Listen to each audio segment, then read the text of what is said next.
하나님의 평화가 여러분과 함께하기를 주의 이름으로 축복합니다. 오늘 우리에게 주시는 하나님의 말씀은 신명기 1장 1절부터 5절 말씀까지입니다. 신명기라는 뜻은 그 말씀들이라는 의미입니다. 하나님의 율법을 되풀이해 들려준다는 뜻인데 신명기는 예수님이 특별히 사랑한 구약 성경입니다. 예수님이 마귀의 시험을 물리칠 때 신명기의 말씀을 인용하셨습니다. 주님은 신명기 말씀을 정확히 알고 계셨고 영적 싸움에서 말씀의 검으로 신명기의 말씀을 사용하셨습니다. 신명기 말씀을 주의에 듣고 읽고 묵상하면서 말씀의 정신을 여러분의 삶의 원리로 삼는다면 여러분의 영적 도약에 큰 힘이 될 것입니다. 모세는 출애굽 2세대와 함께 요단 동편에 도착했습니다. 출애굽 1세대는 축복의 문 앞에 이르렀지만 불신앙과 의심병 때문에 그 경계를 넘지 못하고 40년 동안 광야를 떠돌아야 했습니다. 출애굽 1세대는 호렙산에서 율법을 받은 1년의 기간을 빼면 호렙에서 약속의 땅 입구까지 39년 가까이 시간이 걸렸습니다. 그런데 출애굽 2세대는 단 10하루 11일 만에 호렙에서 가나안 땅 접견 지역까지 이르렀습니다. 거리의 문제가 아닙니다. 하나님에 대한 온전한 신뢰, 그리고 주님의 뜻을 정확히 살피고 순종하는지 여부에 달렸습니다. 문제의 크기 때문에 넘어지는 것이 아닙니다.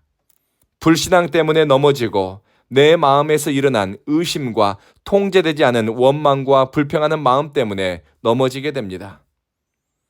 출애굽 2세대는 요단강 동편, 오늘날 요르단 지역에 도착했습니다.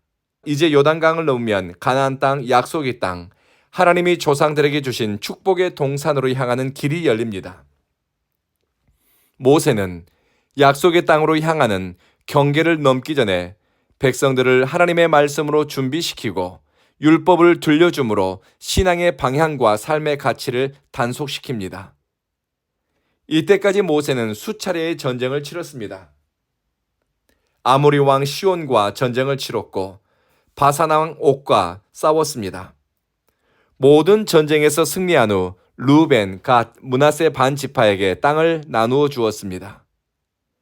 모세 자신은 가나안에 들어갈 수 없다는 것을 분명히 알고 있음에도 불구하고 약속의 땅으로 향하는 공동체를 위해 몸을 사리지 않는 모세를 가리켜 주석가들은 주어진 기회를 바르게 사용하는 지혜로운 사람이라고 부릅니다. 은퇴하기 전에 가급적 어려움을 피해가고 싶은 것이 사람의 마음입니다. 그런데 모세는 자신을 위해서가 아니라 공동체를 위해서 하나님의 말씀의 성취를 위해 전쟁을 피하지 않았고 무거운 짐 지는 것을 외면하지 않았습니다.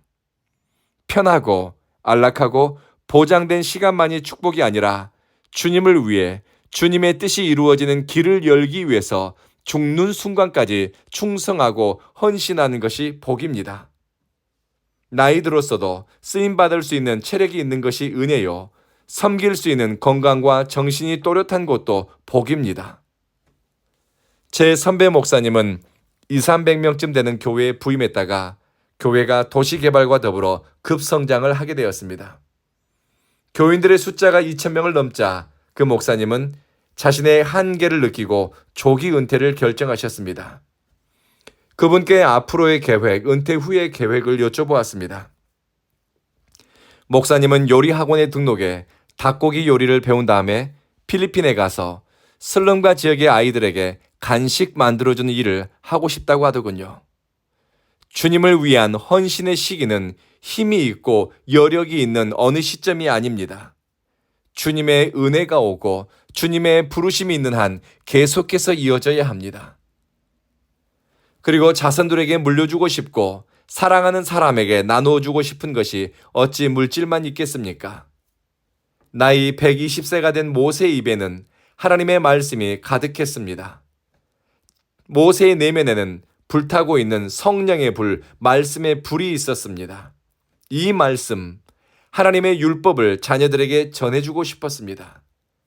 그래서 모압 평지에 회중을 다 모으고 모세는 하나님의 말씀을 풀어 설명해 줍니다. 모세가 들려줄 하나님의 말씀은 착한 사람이 되라 도덕적이고 윤리적인 담화가 아닙니다. 네 마음을 다하고 힘을 다하고 뜻을 다해 너의 하나님 여호와를 사랑하라는 말씀입니다.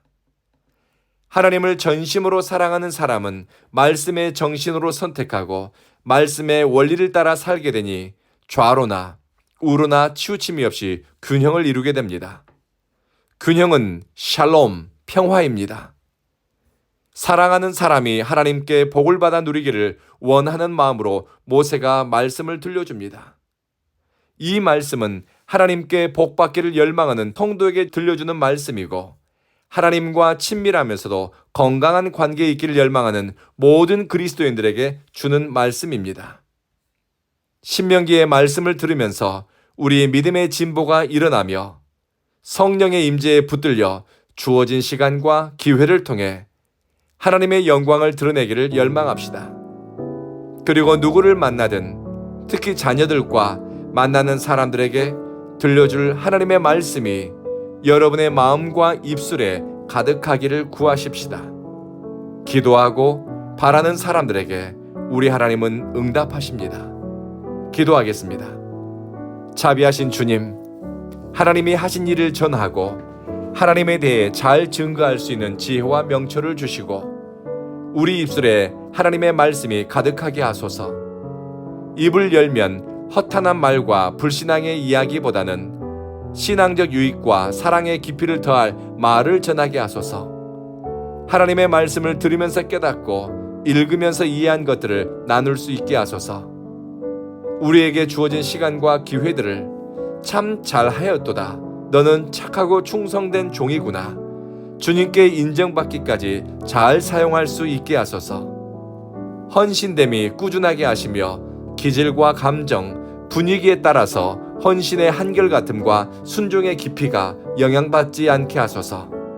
사랑하는 주님, 온 교회를 두루 살피시고 온 교회를 출입하는 이들에게 복 주시니 온 교회의 성도들을 만나는 사람들마다 선한 영향을 받고 우리 공동체 안에서 역사하는 성령의 일하심을 발견하게 하소서. 오늘 치러지는 총선에서 충성스러운 일꾼들을 선택해 뽑게 하시며 국민의 권리인 투표권을 잘 사용할 수 있게 하소서. 우리 걸음을 지키시고 생각을 지키시고 입술의 말을 지키시니 오늘도 우리는 성령 안에서 거룩해져 감을 경험하게 하소서. 예수님 이름으로 기도합니다. 아멘.